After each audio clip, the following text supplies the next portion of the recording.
Thanks for staying with us. We still have Yolanda Okereke with us. I wanted to go to your work as costuming. How far do you go to get some of these costumes? Because, I mean, when I was watching for Seven Doors, I was thinking to myself, like the detail of, they actually went to the time of this movie to dig up these clothes and outfits. Because to the chairs, I mean, everything was just in sync. So how far do you have to travel to wherever it was manufactured to go and get me? Or do you have to source from people? How does it happen? Oh, filmmaking is a process. Yeah.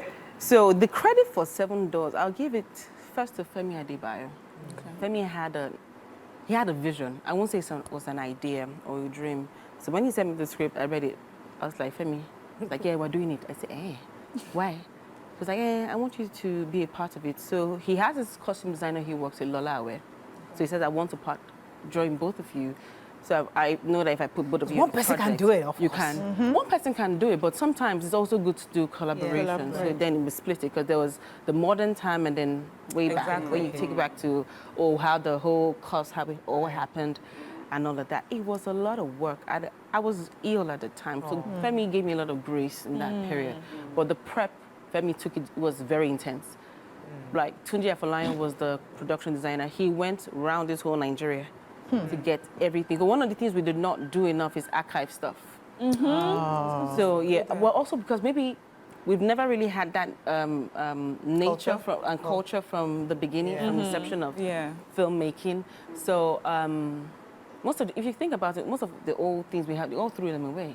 So you have to now start going to people's houses and stuff like that. So we had to go into kings' houses to even get clothes. Like Femi was part of the costume team, so I don't even know why he gave us so much credit. And he'll wake up in the morning with a flashbulb moment, like, so I want this. I'm like, Femi, I was listening to him and say, hey, go and find it now. It's you. I say, I've told Lola too. I'm like, Lola.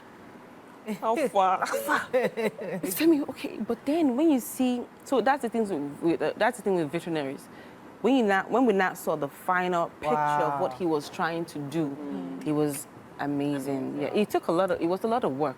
It was a lot of work. Because it could not be the modern national case, it wouldn't be the modern laces, even up to the Ankaras. We had to go into the market, like, okay, bring this. At some point, I'm like, Femi, I'm not finding it. Okay, what can we do? I said, can we use like plain fabric, but have a bit of texture? I'll send Femi like 20. I'm not feeling. I'm like, you will feel one. I should have seen it like 5 days. So that whole scene, and every scene you saw, we created everything. We manufactured everything. We bought everything, and those we had to rent. I think we rented more 30% and created more 70%. Whoa. That wedding scene, everything. Hope you're archiving them now. You're saving them. Yeah. But so I'm so interested. The second one I'm going to ask is, I really like this idea of like costuming, and I'm wondering if beyond you, okay, you've just mentioned the second person, is there like an association so that you're able to gain from each other? You know, let's say this person is in charge of anything you want in the 70s, this person's got it, this one's got 60s, I've got modern day. How do you do? Because going forward, the world is watching Nollywood, and you're now, you know, we criticize the acting, but now people are going to start critiquing the costuming, you know, and your names will be out there. So how are you guys working it to just make sure that it's an industry on its own that employs people, that is going somewhere and is building someone? Yes. I think structure is what they structure. But then again, with the way Nigeria has been, it's very hard. So one of the hardest things in costuming is research. We don't even have enough research materials. If you had to Google most of these things, we had to go look for old albums to be able to achieve this. If you Google, you don't get enough. We had to look for really old pictures. It took us about, before we did the whole entire presentation, the entire team, it took us about 2 weeks. Like, Femi had to wait for everybody to be able to get the right picture to be able to interpret what we're all trying to do, because that's the longest production meeting I've ever been in, creative meeting. It was about 10 hours or 12 hours. Because I was in the US at the time. I'm like, hey, when is my turn? 2 hours. I'm like, you guys are still here. But at the end of the day, what you're saying is actually very correct. Do we have that?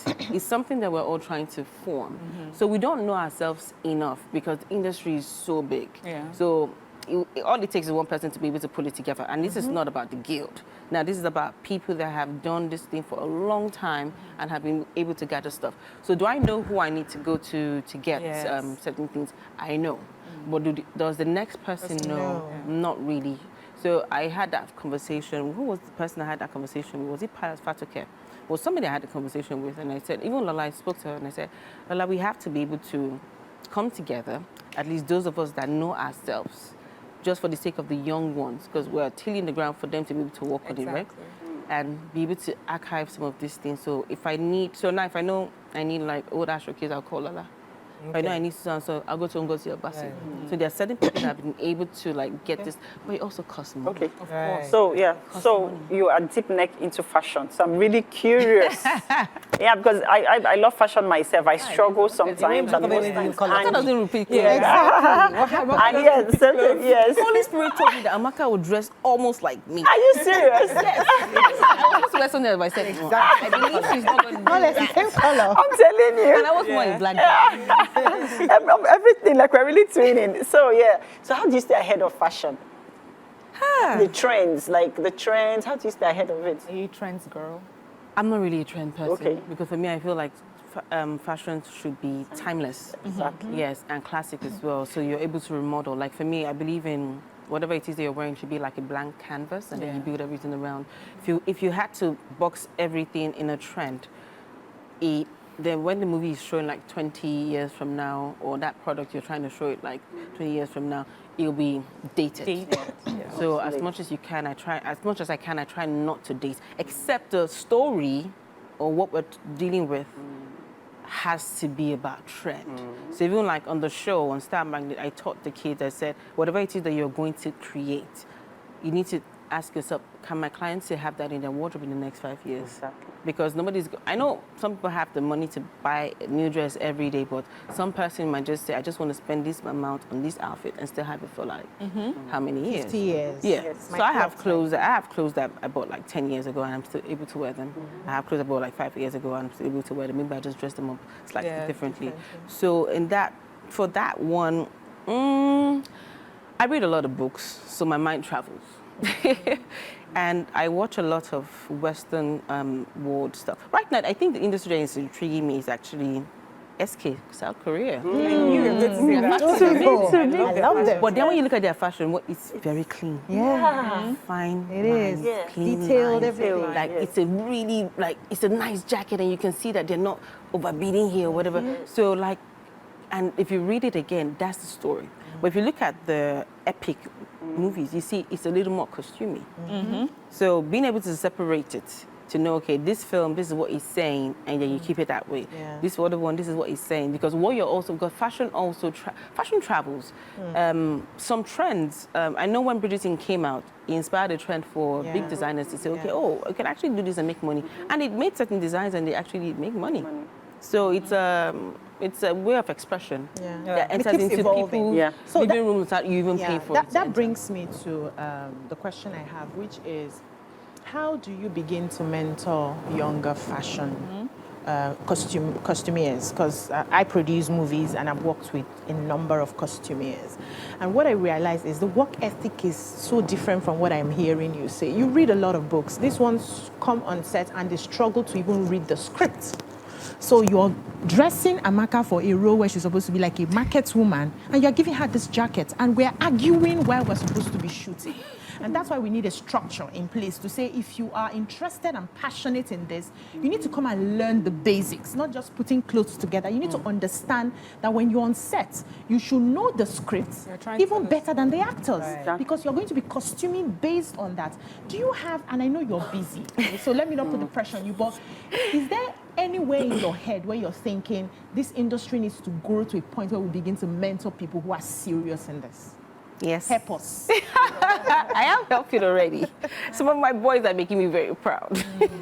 I saw like Damola, he did Christmas in Lagos, and after the premiere, I'm like, that was amazing. Damola is your boy? I worked with Damola. Yeah, there's some of them that are like styling Fidel. So for me, it's also identify. I always tell them, I don't need to mention all their names, but those of them that I've worked with that worked with me, I said to them, what is your strength? You can't do everything. Okay. Like, I'm not a music video person. So if I get a call for a music video, I'll pass it on to somebody else. So it's that thing of wanting to do everything and not identifying what is my strength. But there's also, like, you know how we say money meets road? Some of them are not there for the work. They're there to take pictures with Kate Henshaw and Richard Dominic. That is why they won't read the script. You can't be on my team and you do not read the script. You need to know what's happening in every single scene. We're telling a story. I'm not going to be on set every day. I might be sourcing for the next day. You need to be able to answer and speak as me. So there's a discipline that comes with that. So I always tell producers, if you hire a bad crew, you're going to suffer.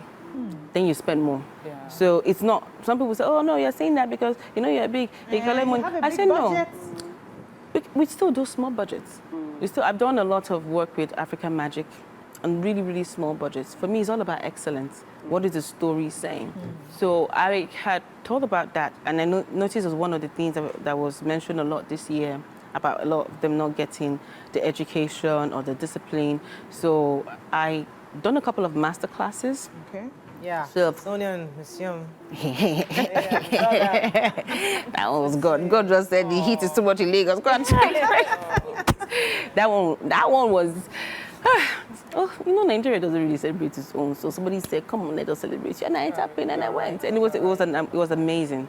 Yes. So I've come up with I call it the Fashion Engineer Club, where I would select about 10 people and spend 3 to 6 months mentoring them. But then the real problem is a lot of people are not teachable. You can't say that. You can't wish for anybody what they do not wish for themselves. So you also have to be receptive of the knowledge. You have to be hungry for the knowledge. Like I was at Mr. Bukon Wushika's live series this weekend, and I said to them, one of the girls came and I said to her, it's passion. Because even on the days that you're tired, it's your passion that will drive you. Because when you start, some of them want to make the money. No, it's a gradual process. So you start, it's baby steps, then it turns to adult steps, then giant steps. Well, I mean, we're so proud of the work you're doing so far. It's something that, I mean, we're really happy. We just had to just bring you on to celebrate the work you do. But just tell us a bit about the future. What we hope to, what movies or what are you working on, and let us look out for it. For the future, we just wrapped Blood Sisters season 2. Gonna be explosive. The fashion's gonna be loud.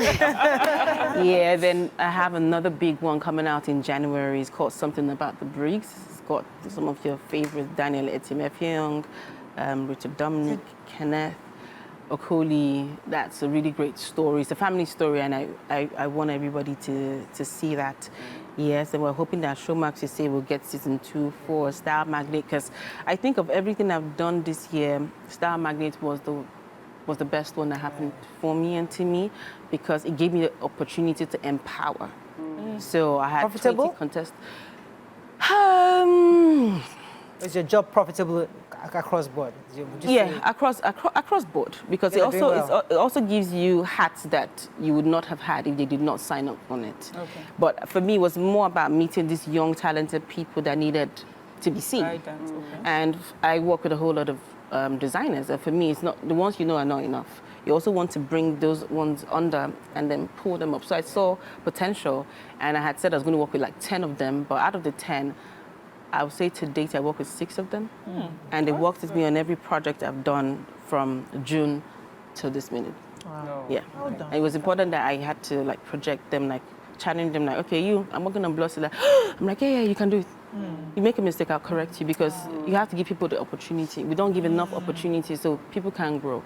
So that's my best gift of the year. Having to have met these kids and giving them an opportunity, and they're also able to make money. Because another problem is that most people wanted to do it for free. They are young, where would they get the money from? An outfit I made last year must have cost like 200, because I produced from scratch. Except there's no boutique that has what it is that I have. My imagination runs wild. So when I do my mood board can be like 30 pages. I love to produce it from scratch. Up to the fabric, I want to touch it, I want to feel it. Does it work, the color, and all of that. So you don't expect these kids to be able to produce out of their pocket an outfit that costs like 400K. With which money? Then you not tell them, I'll give you credit. No, so at least sometimes I advise people to say, split it in the middle. You can do 50-50 if you don't have enough budget, but don't break their back. So maybe they pay for the fabric, and they might just pay for like the production, but seeing them shine is made me happy. Yeah, fantastic. Thank you so much, Yolanda. Wishing you all the best. Thank you so much.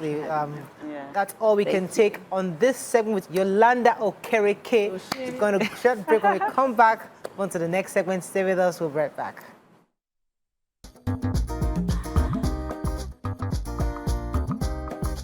Stay tuned. Your View will be right back.